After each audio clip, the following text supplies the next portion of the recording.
할렐루야.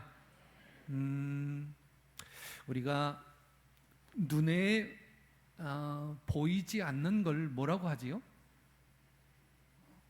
눈에 보이지 않는 거, 쫓는 거. 눈에 보이지 않지만 쫓는 거, 허상. 맞습니다. 허상.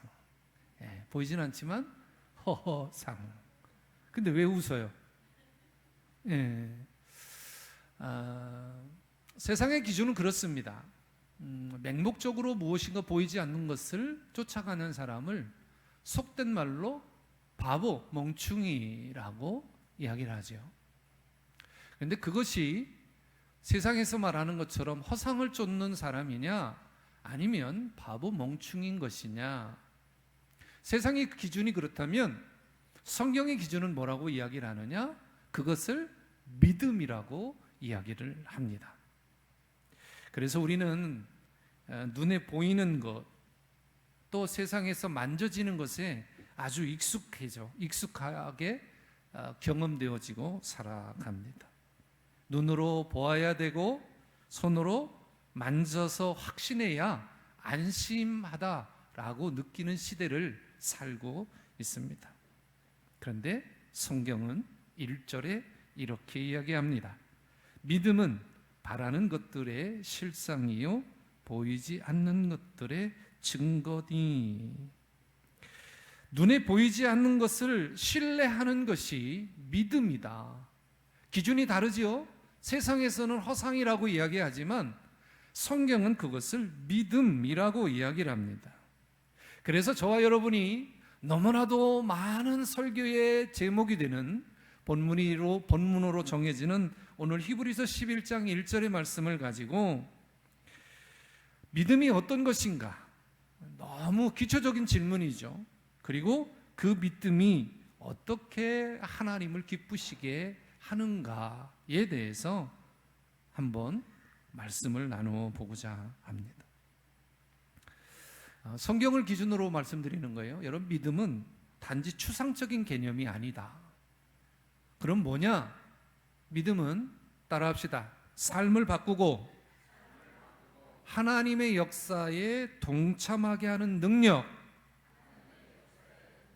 이게 믿음이래요. 그러니까 믿음의 결과는 어떤 것이냐? 오늘 6절. 하나님을 기쁘시게 하나니 믿음이 없이는 하나님을 기쁘게 하지 못한다. 즉 하나님을 기쁘시게 할 수 있는 유일한 방법은 믿음을 소유하는 것이다 라는 거죠. 자, 그렇다면 여러분, 믿음이 왜 필요해요? 자, 여러분 여기 믿음이 없으신 분 계실까요? 다 있죠. 분량의 차이일 수 있습니다만은 믿음은 누구에게나 다 있습니다. 그런데 그 믿음이 왜 우리에게 필요한가에 대해서는 그렇게 마음의 중심을 두고 물어보지는 않았을까요? 그 대답이 6절에 있습니다. 우리 함께 읽어보겠습니다. 6절 시작. 하나님을 기쁘시게 하지 못하나니 하나님께 나아가는 자는 반드시 그가 계신 것과 또한 그가 자기를 찾는 자들에게 상 주시는 이심을 믿어야 할지니라. 아멘. 왜 믿음이 필요하냐? 믿음을 통해서 하나님을 기쁘시게 한다라는 거죠. 이 말은 믿음이 없이는 하나님을 기쁘게 하지 못한다. 여러분, 믿음이라고 하는 것은 하나님과의 관계의 출발점이고 중심입니다. 그래서 믿음을 더 성장하기 위한 노력이 저와 여러분에게 필요한 거죠. 우리가 하나님께 나아가기 위해서는 먼저 그분이 계신 것, 무엇으로 계시냐라는 거예요. 여러분의 삶에 하나님이 어떤 분으로 계십니까? 힘들고 어려우신 분들에게는 위로자로 계실 수 있고요.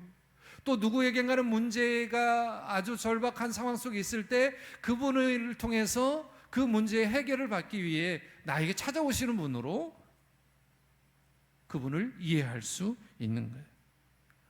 이 말은 우리의 삶에 어떤 문제가 됐든, 영적인 문제가 됐든 아니면 삶에서의 어떤 문제가 됐든지 그분이 우리에게 찾아오시는 것을 믿는 것이 믿음이다라고 성경은 기록하고 있습니다.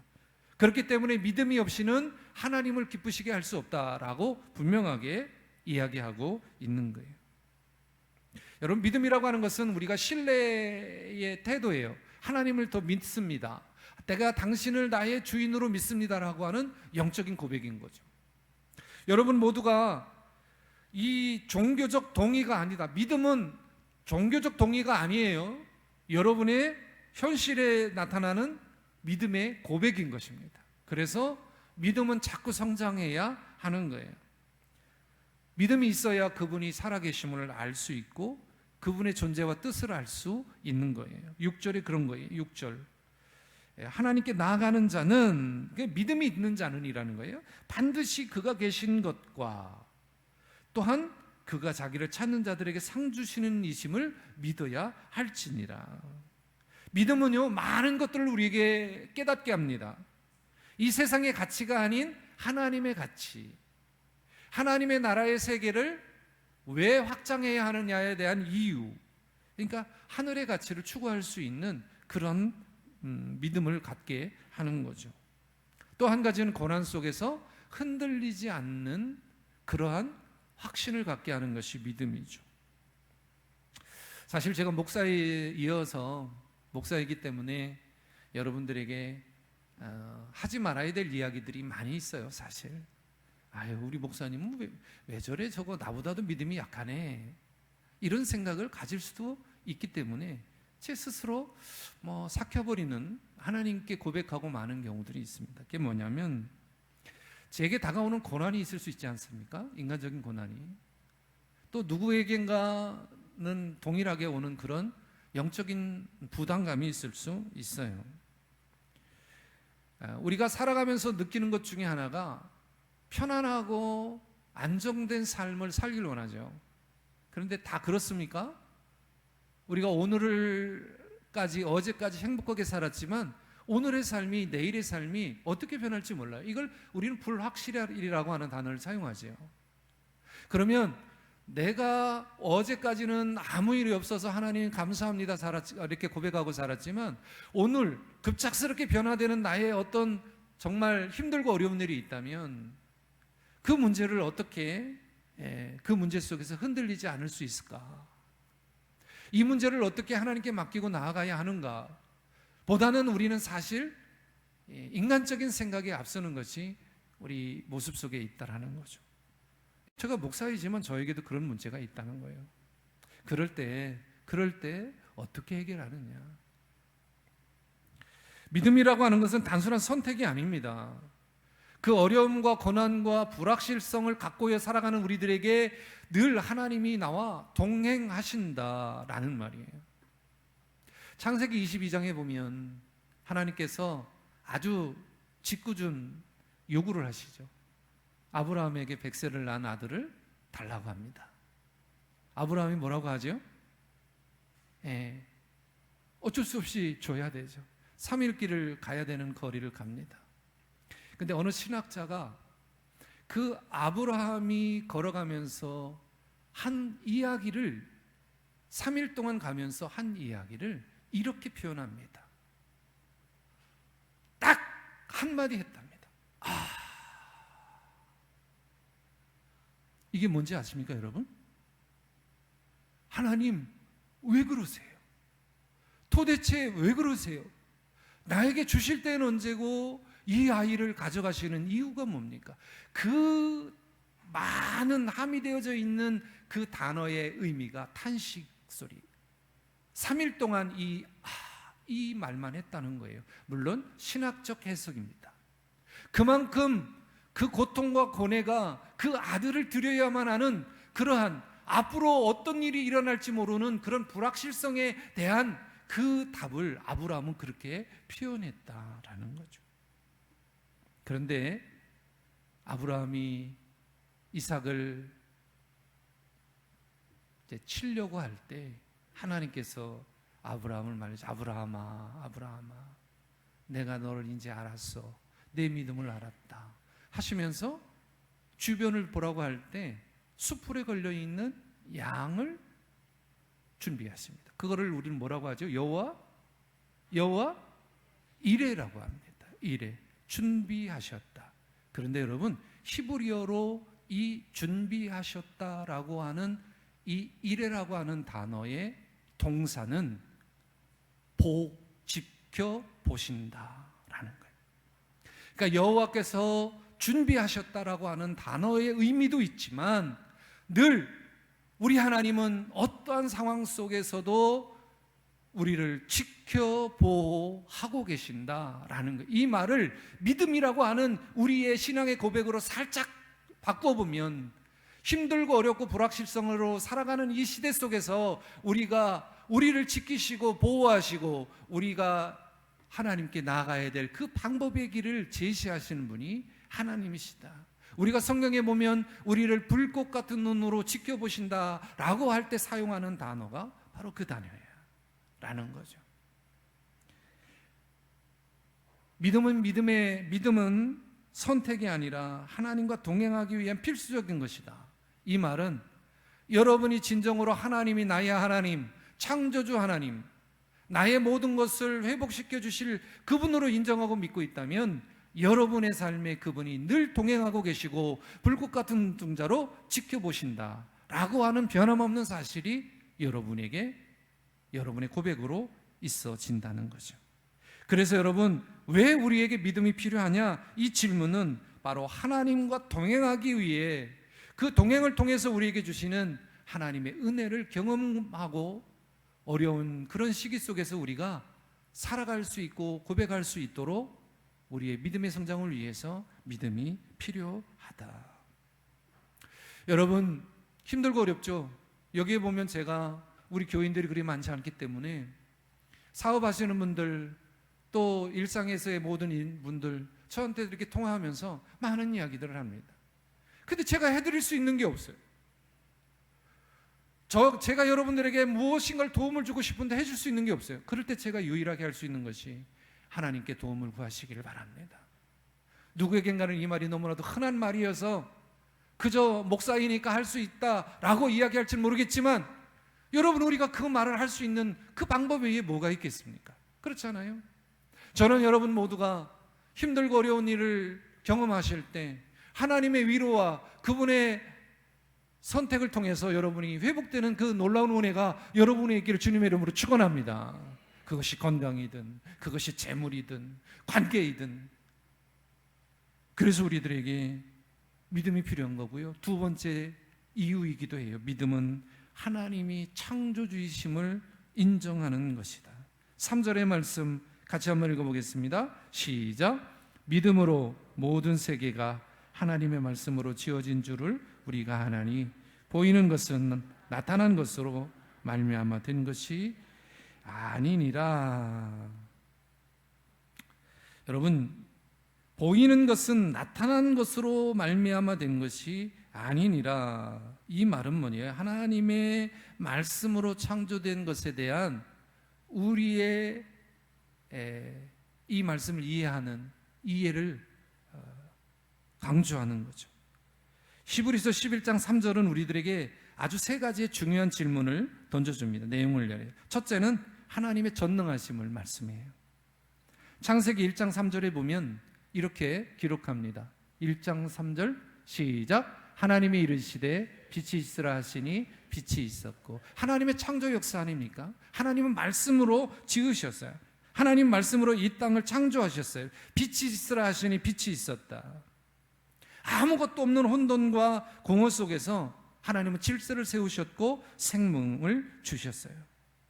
여러분, 믿음은 우리가 이 사실을 있는 그대로를 믿는 거예요.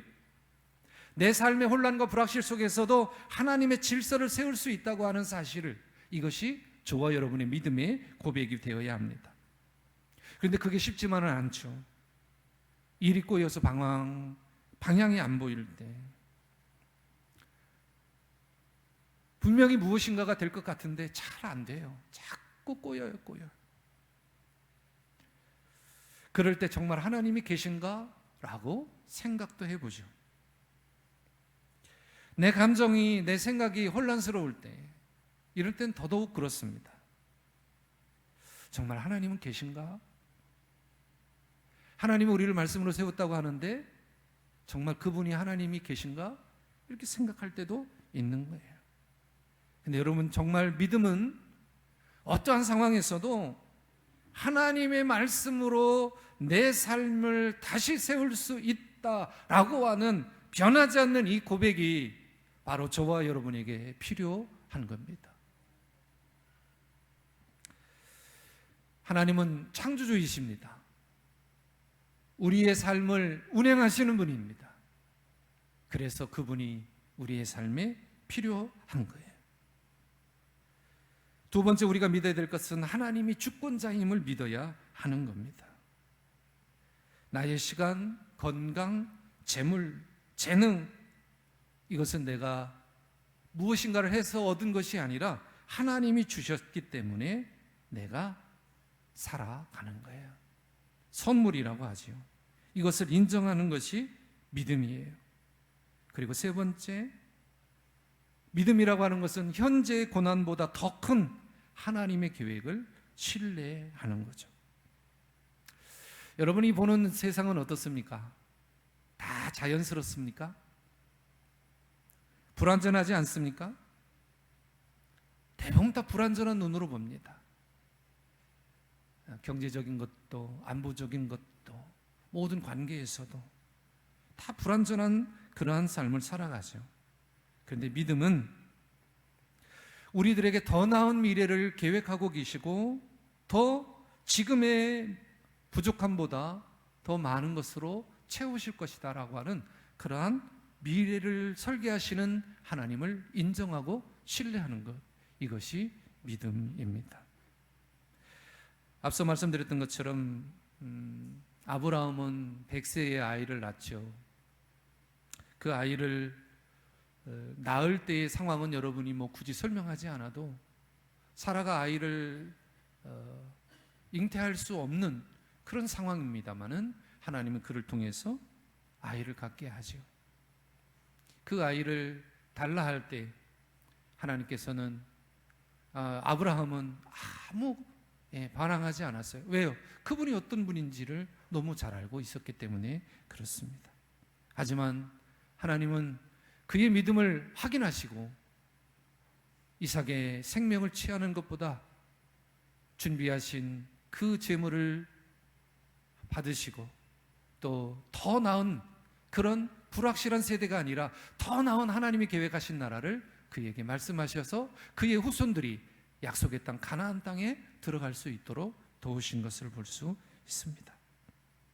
저는 여러분들 모두가 지금의 상황보다 하나님의 약속, 그 약속을 더 신뢰하시고 하나님의 성품을 신뢰하시는 여러분 되시기를 주님의 이름으로 축원합니다.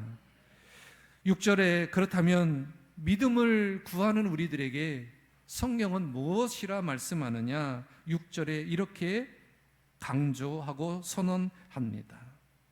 믿음이 없이는 하나님을 기쁘시게 하지 못하나니 하나님께 나아가는 자는 반드시 그가 계신 것과 또한 그가 자기를 찾는 자들에게 상 주시는 이심을 믿어야 할지니라.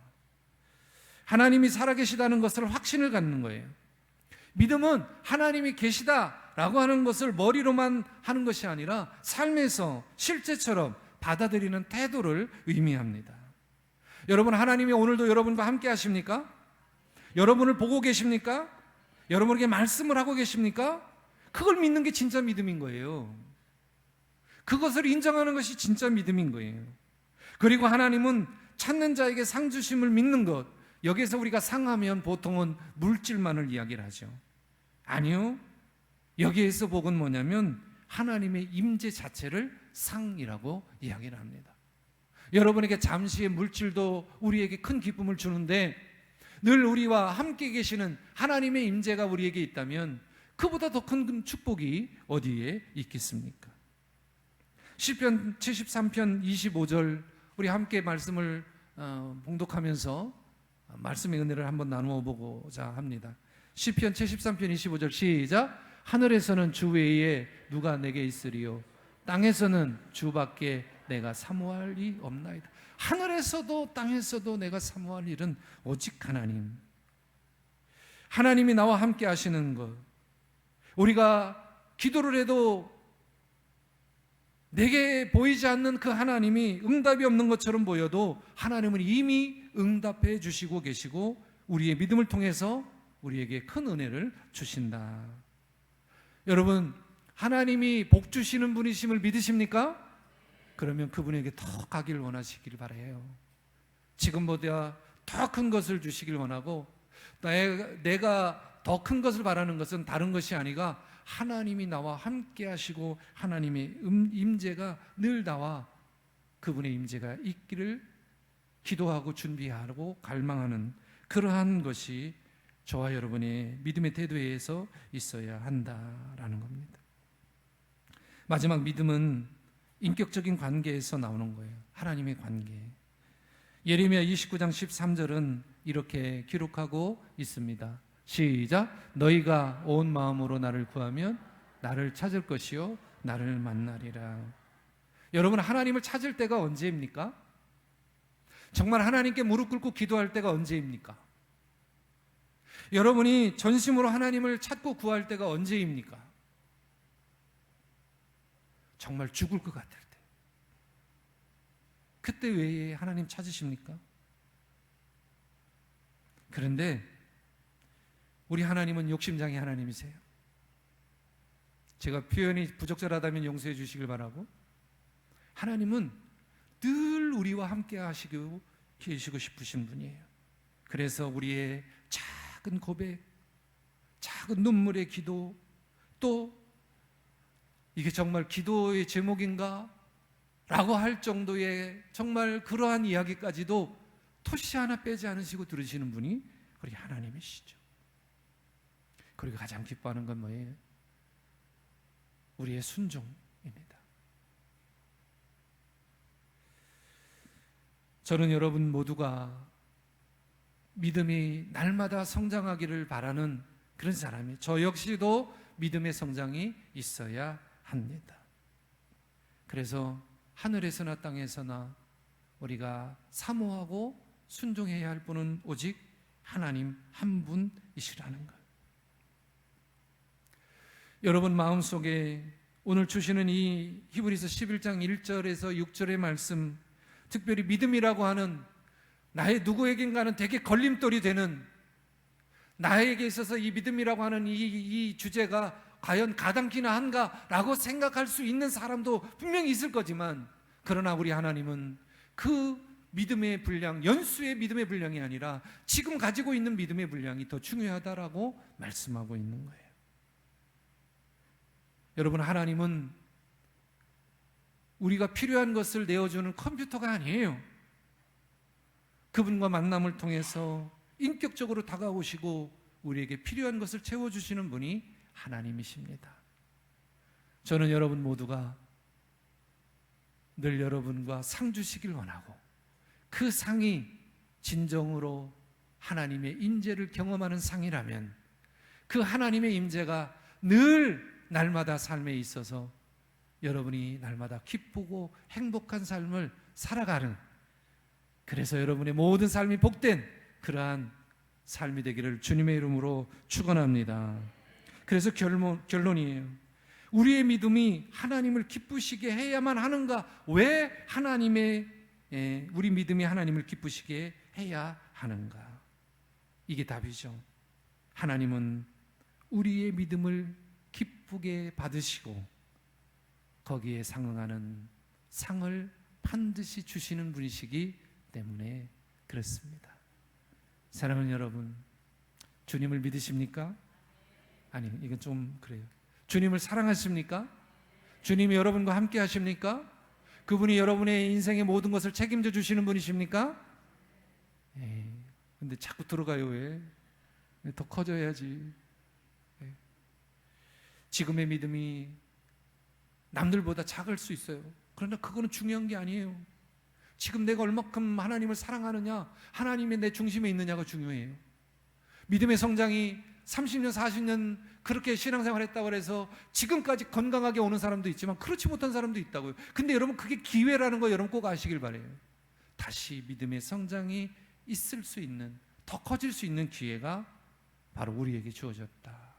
믿음은 바라는 것들의 실상이에요. 이 얘기 뭐냐면 여러분이 바라는 모든 것들이 실상, 현실처럼 이루어진다라는 겁니다. 보이진 않지만 선진들이 이러한 믿음을 가지고 누구는 죽지 않고 올라갔고, 또 누구는 그가 드린 그 기쁨으로 드린 예물을 통해 하나님이 기뻐 받으셨다면, 여러분에게 믿음의 그 자세, 여러분이 하나님께 드리고자 하는 그 믿음의 자세는 정체되거나 퇴보하는 것이 아니라 지금의 상태에서 더 커지고 나아가기를 위해 애써 하나님이 기뻐하는 일을 감당해야 할 것입니다.